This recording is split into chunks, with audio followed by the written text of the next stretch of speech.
திருச்சிற்றம்பலம். திருமாணிக்கவாசகர் சுவாமிகள் அருளிய திருவாசகத்தின் போற்றி திரு அகவல். சகத்தின் உற்பத்தி. நான் முகன் முதலாவானவர்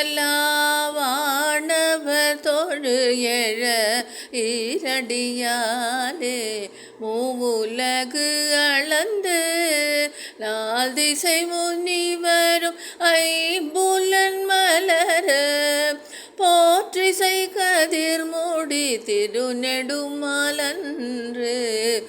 அடிமுடியறியும் ஆதரவு அதனில் கடுமுரனேனும் ஆகி முன் கலந்து எழுத்தலமுருவ இடந்து பின்னைத்து ஊழி முதல்வ ஜய ஜய என்று